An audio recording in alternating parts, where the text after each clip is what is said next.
ਅੱਜ ਤੇਰੀ ਕਜ਼ਨ ਨੇ ਆਣਾ ਸੀ ਤੇ ਆਈ ਨਹੀਂ। ਉਹ ਕਹਿ ਰਹੀ ਹੈ ਬੱਚਾ ਬਹੁਤ ਛੋਟਾ ਵੇ ਤੇ ਨਾਲੇ ਮੋਟਰਸਾਈਕਲ ਤੇ ਲੈ ਬੈਠਣਾ ਨਹੀਂ ਨਾ ਆਂਦਾ ਬੱਚਾ ਲੈ ਕੇ।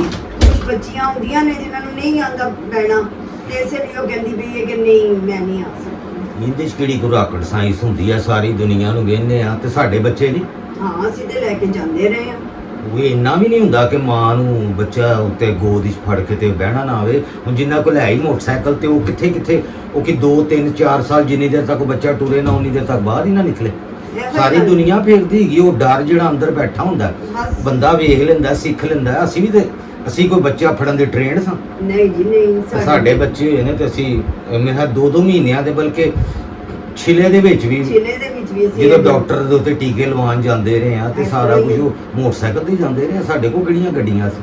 ਸਾਡੇ ਬੱਚੇ ਚੋਜਰੇ ਅੱਲਾ ਬੋਜਰੇ ਅਸੀਂ ਪਾਲ ਲੈਣੇ। ਅਸੀਂ ਕੋਈ ਥੋੜੇ ਨਖਰੇ ਵਿਖਾਏ ਨੇ।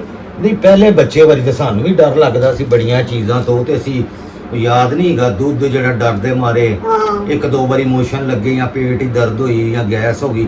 ਹੁਣ ਸਾਨੂੰ ਪਤਾ ਨਹੀਂ ਸੀ ਹੁੰਦਾ ਤੇ ਮੇਰੀ ਤੇ ਮਤਲਬ ਕੰਡੀਸ਼ਨ ਹਾਲਤ ਖਰਾਬ ਹੋ ਜਾਂਦੀ ਸੀ ਬੱਚੇ ਨੂੰ। ਇਸ ਕੰਡੀਸ਼ਨ 'ਚ ਮਾਂ ਪਿਓ ਦੀ ਹੋ ਜਾਂਦੀ ਤੇ ਡਰਦੇ ਮਾਰੇ ਅਸੀਂ ਉਹ ਐਡਾ ਮਹਿੰਗਾ ਦੁੱਧ ਜਿਹੜਾ ਮੋਰੀ ਨਾਗਾ BF1 ਉਹ ਹੁਣ ਤੇ ਉਹ ਪਤਾ ਨਹੀਂ ਲੋਕੀ ਦੱਸਦੇ ਨੇ ਬਹੁਤ ਹੀ ਮਹਿੰਗਾ। ਉਦੋਂ ਵੀ ਬੜਾ ਮਹਿੰਗਾ ਸੀ। ਆ ਸਾਡੀ ਅੱਧੀ ਤਨਖਾਹ ਦੁੱਧ ਵਿੱਚ ਤੇ ਪੈਂਪਰਾਂ ਹੀ ਜਾਂਦੀ ਸੀ ਇਸ ਤਰ੍ਹਾਂ ਹੀ। ਤੇ ਹਾਲਾਂਕਿ ਸਾਡੀ ਮਾਂ ਨੇ ਸਾਨੂੰ ਬਚਪਨ ਦੇ ਵਿੱਚ ਕੀ ਲੰਗੋਟ ਜਿਹੜੇ ਨਹੀਂ ਹੁੰਦੇ ਉਦੋਂ ਤੇ ਜੁਲੀਆਂ ਤੇ ਲੰਗੋਟ ਹੁੰਦੇ ਸਨ ਤੇ ਸਾਡੇ ਮਾਂ ਨੇ ਤੇ ਅਸੀਂ ਇਸ ਆਪਣੀ ਧੀ ਨੂੰ ਜਿਹੜਾ ਪਹਿਲੇ ਅਸੀਂ ਇਹਦੀ ਵਜ੍ਹਾ ਤੋਂ ਡਾਕਟਰਾਂ ਦੇ ਫੇਰੇ ਕਿਉਂ ਮਾਰਨੇ ਸਾਂ?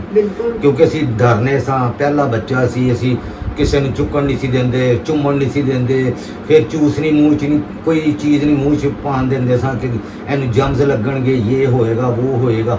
ਤੇ ਉਹ ਇਸੇ ਵਜ੍ਹਾ ਤੋਂ ਹੀ ਉਹ ਸੈਂਸਿਟਿਵ ਹੁੰਦੀ ਗਈ ਹੈ ਨਾ। ਉਹਨੂੰ ਅਸੀਂ ਥੱਲੇ ਛੱਡਨੇ ਸਾਂ ਕਿ ਉਹ ਕਿਉਂਕਿ ਇੱਕ ਨੇਚਰ ਹੁੰਦੀ ਹੈ ਅੱਲਾਹ ਤਾਲਾ ਨੇ ਜ਼ਮੀਨ ਦੇ ਵਿੱਚ ਇੱਕ ਨੇਚਰ ਉਹਦਾ ਆਦੀ ਕਰਨਾ ਚਾਹੀਦਾ ਇਨਸਾਨ ਨੂੰ। ਜਦੋਂ ਆਦੀ ਨਹੀਂ ਹੋਏਗਾ ਨੇਚਰ ਦੇ ਆਪੋਜ਼ਿਟ ਹੋਏਗਾ ਤੇ ਉਹ ਫਿਰ ਤਕਲੀਫ ਹੀ 'ਚ ਹੀ ਰਹੇਗਾ। ਉਹ ਸੈਂਸਿਟਿਵ ਹੋ ਜਾਂਦਾ ਬੱਚਾ। ਤੇ ਸੈਂਸਿਟਿਵ ਹੋ ਗਈ ਸੀ ਨਾ। ਕਿੰਨੀ ਬਿਮਾਰ ਰਹੀ ਹੈ ਫਿਰ ਹੈ ਤੇ ਡਾਕਟਰ ਸਾਹਿਬ ਨੇ ਕੀ ਕਿਹਾ ਸੀ ਕਿ ਇਹਨੂੰ ਜ਼ਮੀਨ ਦੇ ਉੱਤੇ ਛੱਡੋ। ਆਹੋ ਉਹਨਾਂ ਨੇ ਕਿਹਾ ਸੀ ਫੌਰਨ ਤੋਂ ਪਹਿਲੇ ਇਸ ਬੱਚੇ ਨੂੰ ਜ਼ਮੀਨ ਤੇ ਪਾਉਂਦੇ ਸੀ। ਕਹਿੰਦੇ ਨਹੀਂ, ਕਹਿੰਦੇ ਕਿਉਂ ਨਹੀਂ ਪਾਉਂਦੇ ਇਹਨੂੰ ਜ਼ਮੀਨ ਤੇ ਛੱਡੋ। ਆਹੋ ਤੇ ਉਹ ਸਾਡੀ ਗਲਤੀ ਸੀ ਨਾ ਸਾਨੂੰ ਪਤਾ ਲੱਗਦਾ ਸੀ।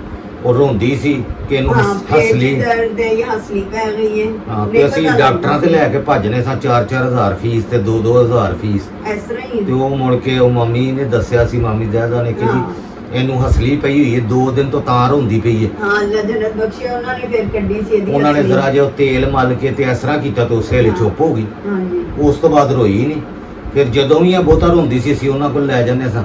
ਕਦੀ ਉਹ ਸੌਂਫ ਦਾ ਪਾਣੀ ਪਿਆਉਂਦੇ ਸਨ, ਕਹਿੰਦੇ ਸਨ ਇਹਨੂੰ ਗੈਸ ਹੈਗੀ ਹੈ, ਪੇਟ ਸਖਤ ਹੋਇਆ ਹੈ। ਹਾਂ ਗਰਮ ਕਪੜਾ ਕਰਕੇ ਇਸਤਰੀ ਨਾਲ ਕਪੜਾ ਗਰਮ ਕਰਦੇ ਤੇ ਪੇਟ ਜਾਂ ਚੁੱਲ੍ਹੇ ਦੇ ਉੱਤੇ ਟਕੋਰ ਕਰਕੇ ਜਾਂ ਫਿਰ ਉਹ ਜਿਹੜਾ ਹੁੰਦਾ ਵੇ ਸੌਂਫ ਦਾ ਪਾਣੀ ਜਾਂ ਗ੍ਰਾਈ ਵਾਟਰ। ਵੱਡੇ ਜਿਹੜੀਆਂ ਗੱਲਾਂ ਦੱਸਦੇ ਨੇ ਉਹ ਐਵੇਂ ਨਹੀਂ ਹੁੰਦੀਆਂ। ਇਸ ਤਰ੍ਹਾਂ ਹੀ ਸ਼ਦਾ ਤੋਂ ਬੱਚਿਆਂ ਦੀ ਅੱਖਾਂ 'ਚ ਸਾਰੇ ਵੱਡੇ ਸੁਰਮਾ ਪਾਉਂਦੇ ਸਨ। ਹੁੰਦੇ ਆ ਨਾ ਕੁਝ ਕੁੜੀਆਂ ਜਿਹੜੀਆਂ ਨੇ ਉਹ ਸੁਰਮਾ ਨਹੀਂ ਪਾਉਣ ਦਿੰਦੀਆਂ। ਕਹਿੰਦੀਆਂ ਬੱਚੇ ਦੀ ਅੱਖਾਂ ਖਰਾਬ ਹੋ ਜਾਂਦੀਆਂ। ਇਹ ਨਵੀਂ ਟੈਕਨੋਲੋਜੀ ਮੇਰੀ ਸਮਝੋ ਬਾਹਰ। ਮੇਰੀ ਛਿਲੇ ਦੇ ਵਿੱਚ ਅੱਖਾਂ 'ਚੋਂ ਪਾਣੀ ਇੰਨਾ ਨਿਕਲਦਾ ਸੀ ਕਿ ਡਾਕਟਰਾਂ ਨੇ ਕਿਹਾ ਜੀ ਕਿ ਇਹਦੀਆਂ ਅੱਖਾਂ ਜਿਹੜੀਆਂ ਨੇ ਨਾ ਹੁਣ ਇਹਨੂੰ ਨਜ਼ਰ ਆਣਾ ਬੰਦ ਹੋ ਜਾਏਗਾ। ਇਹਦੀਆਂ ਅੱਖਾਂ ਖਰਾਬ ਹੋ ਚੁੱਕੀਆਂ ਨੇ। ਆਈਜ਼ ਦੇ ਡਾਕਟਰ ਲਾਹੌਰ ਜਿਹੜੇ ਸਨ। ਲੇਕਿਨ ਉਹ ਪਿੰਡੋਂ ਅੰਮੀ ਨੇ ਉਹ ਸੁਰਮਾ ਲੈ ਕੇ ਪਾਇਆ ਤੇ ਮੇਰੀਆਂ ਅੱਖਾਂ 'ਚੋਂ ਉਸੇ ਰਾਤ ਨੂੰ ਪਾਣੀ ਨਿਕਲਣਾ ਬੰਦ ਹੋ ਗਿਆ। ਜੇ ਮਹੀਨਾ ਜਿਹੜਾ ਮੇਰਾ ਪਾਣੀ ਨਹੀਂ ਸੀ ਰੁਕਦਾ ਅੱਖਾਂ 'ਚੋਂ ਜਦੋਂ ਮੈਂ ਪੈਦਾ ਹੋਇਆ। ਅੱਲਾ ਦੀ ਕਲਾਮ 'ਚ ਬੜੀ ਬਰਕਤ ਹੈ। ਤੇ ਸੁਰਮਾ ਉਸ ਤੋਂ ਬਾਅਦ ਫਿਰ ਮੇਰਾ ਖਿਆਲ ਹੈ ਮੈਂ ਜਵਾਨੀ ਤੱਕ ਪਾਇਆ। ਹਾਂ ਤਸਵੀਰਾਂ ਨਜ਼ਰ ਆਉਂਦਾ ਪਿਆ। ਹਾਂ ਤੇ ਇਹ ਮੈਂ ਤੇ ਸਕੂਲ 'ਚ ਵੀ ਸੁਰਮਾ ਪਾ ਕੇ ਜਾਂਦਾ ਸਾਂ। ਅੱਜ ਕੱਲ ਬੱਚੇ ਕਹਿੰਦੇ ਨੇ ਜੀ ਹਮੇ ਨਾ ਸੁਰਾ। ਸਾਡੇ ਬੱਚੇ ਨਹੀਂ ਹੁਣ ਪਾਉਂਦੇ ਹੈਗੇ ਕਿ ਜੀ ਲੋਕ ਮਜ਼ਾਕ ਉਡਾਤੇ हैं तो ये करते हैं तो वो।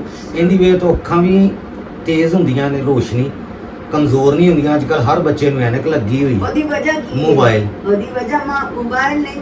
ਇਹ ਕੁਝ ਬੱਚੀਆਂ ਜਿਹੜੀਆਂ ਜਾਨ ਛੁਡਾਉਣ ਲਈ ਬੱਚਿਆਂ ਦੇ ਹੱਥਾਂ 'ਚ ਮੋਬਾਈਲ ਦੇ ਦਿੰਦੀਆਂ ਨੇ। ਮੈਂ ਵੇਖਿਆ ਉਹਦੇ ਤੇ ਬੇਬੀ ਸ਼ਟ ਟੂ ਤੇ ਫਲਾਣੀ ਤੇ ਟਮਕਾਣੀ ਜਿੰਨੀਆਂ ਪੋਇਮਾਂ ਨੇ ਦੁਨੀਆ 'ਚ ਆਉਂਦੀਆਂ ਉਹ ਦੇਖ ਕੇ ਤੇ ਜਾਨ ਛੁਡਾ ਲੈਂਦੀਆਂ ਨੇ। ਫਿਰ ਬੰਦਾ ਹੁਣ ਕੀ ਕਰੇ? ਜੇ ਕਵੇ ਬੰਦਾ ਤੇ ਫਿਰ ਅਗਲੀਆਂ ਸੁਣਦੀਆਂ ਨਹੀਂ ਨੇ। ਉਹ ਕਹਿੰਦੀਆਂ ਨੇ ਉਹਨਾਂ ਨੂੰ ਜੇ ਕਹੋਗੇ ਬੱਚੇ ਦਾ ਸਿਰ ਭਾਵੋ ਜਾਂ ਥੈਲੀ ਚਾਵਲਾਂ ਵਾਲੀ ਰੱਖ ਦੋ ਸਿਰ ਦੇ ਥੱਲੇ ਤੇ ਕਹਿਣਗੇ ਮਮਾ ਇਹ ਮਿੱਠ ਹੈ ਛੋੜ ਦੇ।